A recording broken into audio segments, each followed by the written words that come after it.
목포와 마찬가지로 개항을 통해서 도시의 역사가 새로 쓰인 곳이 있습니다. 바로 일본 최대의 항구로 불리는 요코하마입니다. 에도 시대만 해도 작은 어촌에 불과하던 요코하마는 1859년 미일 수어 통성 조약으로 개항을 하면서 도쿄의 관문이자 무역항으로 거듭나게 됐고 국제적인 무역도시로 발전했습니다.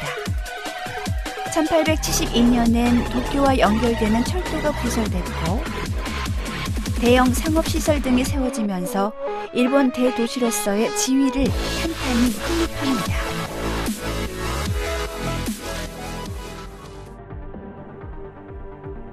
하지만 2차 대전 당시 주요 공습 목표가 되면서 철저하게 파괴된 채 종전을 맞게 됩니다.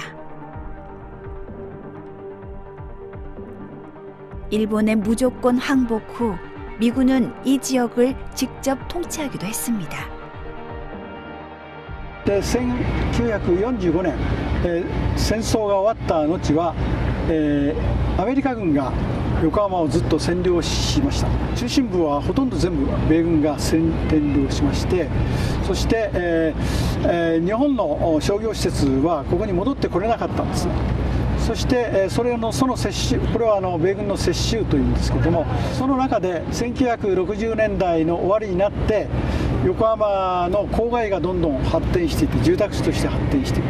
しかし中心部は相変わらずこう衰退したまま。 요코하마시는 1960년대 후반부터 요코하마를 부활시키기 위한 구도심 정비 계획을 세웠는데요.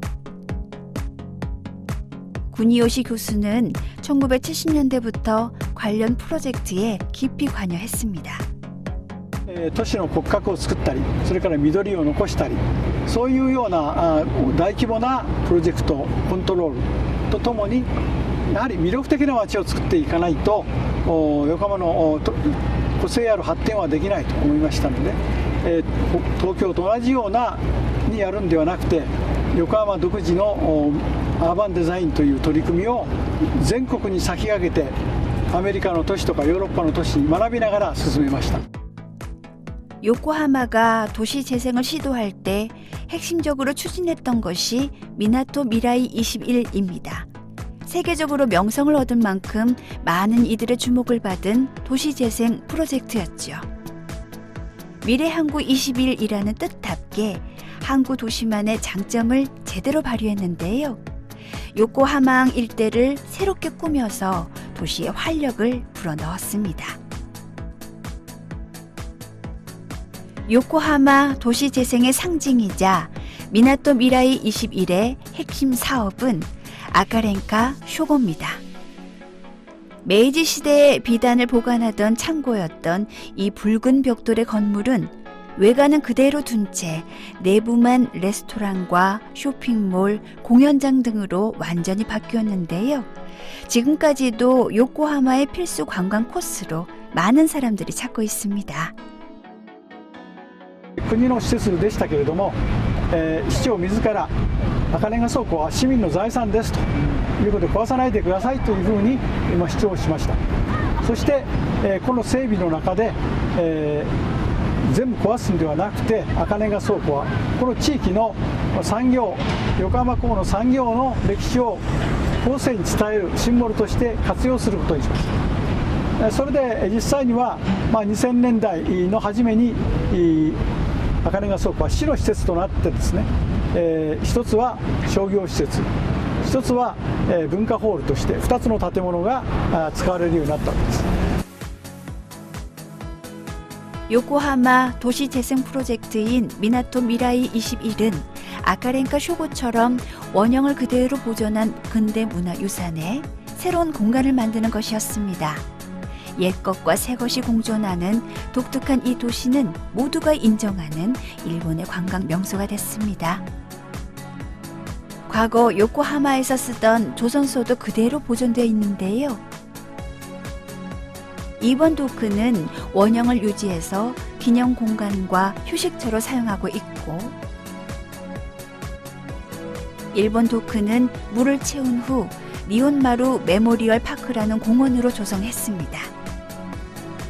공원엔 태평양의 백조라고 불리면서 크게 활약했던 일본의 범선을 전시해 놨는데요. 쉼터 역할뿐만 아니라 청소년을 위한 해양 교실 등으로도 사용되고 있습니다. 근대 문화유산을 활용한 곳이 또 있는데요. 1911년에 개통한 옛 철길인 기샤미치입니다. 이곳 역시 많은 논란이 있었지만 원형을 보존하는 것으로 결정했고 현재는 바다를 건너는 산책로로 사용되고 있습니다.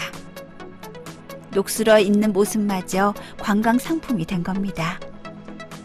我々がこれを見た時はもう錆だらけで、もうこれは壊していいよというふうに言ったんです。から線路も取っていいよというふうに言われた。でも我々はこれはちゃんと錆を落としてちゃんと見せるということが次の時代のために大事だと。ですから何でもこう古くなって錆びついたものは壊すんではなくて、これをもう一回きれいにして新しい時代のシンボルとして見せることによってフレッシュな感じの他の都市にない場所になるわけですね。 요코하마의 도심 재생 사업은 지금도 현재 진행형입니다. 여전히 도시의 새로운 그림을 그리면서 근대 문화유산을 조화롭게 활용할 방안을 찾고 있기 때문입니다. 요코하마 부두 여객선 터미널 옆에는 상당히 거대한 크레인이 있는데요. 요코하마항의 운수 사업에서 중요한 역할을 했던 해머헤드입니다. これはもう現在は使われなくなってるんですけれども、横浜市としてはですね、これをやはり歴史的な資産として、産業資産として残すべきじゃないかということでですね、横浜市の施設としてハンマーヘッドパークとして整備して、初めて近くまで市民が近づけるような楽しい丘状になって、その上に階段を上がっていくと、そこからこの施設ですね、下は商業施設にもなっております。ここにまで入れる、そういった、施設になってできたばっかりです。 여긴 바샤미치라고 하는 도로인데요. 개항 당시 서양인들의 주된 이동 수단이었던 마차가 다닐 수 있도록 만들어진 거리입니다. 곳곳에 과거 오마차가 다니던 흔적들을 고스란히 남겨놨는데요. 이 길도 과거에 쓰던 벽돌을 활용해서 만들었다고 하지요. 지금도 그렇지만 요코하마는 과거에도 일본 금융의 중심지로 유명했습니다. 옛날 은행 건물 중 몇 곳은 미술과 결합해서 공공미술관으로 사용되고 있는데요. 대표적인 게 뱅크아트 1929입니다. 1929년에 지은 옛 제1은행 건물. 한동안 방치돼 있던 이곳은 뱅크아트 1929라는 프로젝트를 통해서 2004년 문화예술공간으로 변모했습니다. 지금은 전시장과 공연장, 아트숍, 도서관 등으로 다양하게 활용되고 있는데요. 시민들은 작가와 더불어서 공부도 하고 문화생활도 즐깁니다. アーティストの誘致をしています。誘致っていうのはどういうことかというと、アーティストをですね、この辺りに拠点を構えてもらって、住んでもらって、アトリエを持ってもらってという作業をしています。古いビルですね。特にこの辺、さっき言ったように古い地域なんです。割と昔からある地域で古いビルがいっぱい余ってるんですね。でそれにアーティストを誘致してアトリエにしてもらうという仕事をして、でもちろん僕らばっかりじゃなくって、僕らがきっかけになって横浜市もそれを補助金つけるとかして手伝ってくれてるんですごく増えてます。 옛 공간들의 예술을 더딥힌 요코하마. 이런 흐름들은 일상 공간으로까지 확대됐습니다. 여긴 뱅크아트 역으로도 유명한 신타카시마 역인데요. 지하철역이 곧 미술관이 됐습니다. 지난해 펼쳐졌던 요코하마 트리엔날레와 결합한 덕에 전시 내용은 더욱 풍성하고 다채로워졌는데요. 이러한 시도들이 예술 도시로서의 위상을 높여줍니다. 自由な発想ができるので、一人でも来ても楽しめるし、家族で来ても楽しめるなと思っていい空間をなんかよく使ってあるなって思います。やはり日本では横浜市というイメージは芸術街というイメージがあるんですけど、いかがですか？ありますあります、美術館もそうなんですけど、街全体としてなんかみんなで盛り上げようっていう感覚があるので、そこはやっぱり東京とはちょっと違う、感覚かなと思います。 요코하마가 예술 도시로서 첫 발을 내디딘 중요한 계기 역시 요코하마 트리엔날레였습니다. 작년에 7회를 맞이한 2020년 요코하마 트리엔날레는 약 3개월간 펼쳐졌는데요.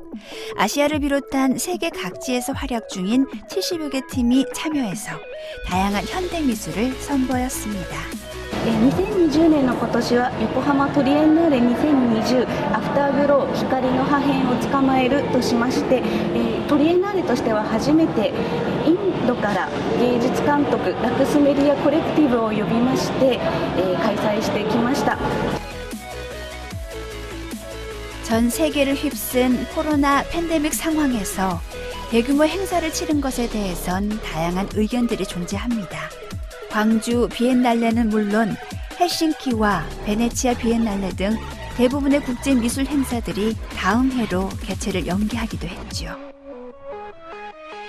하지만 세계적인 예술 행사인 트리엔날레를 통해서 예술 도시로서 요코하마의 위상을 높이고 그것을 도시 재생과 연계에 활용했다는 점은 참고할 만한 사실입니다.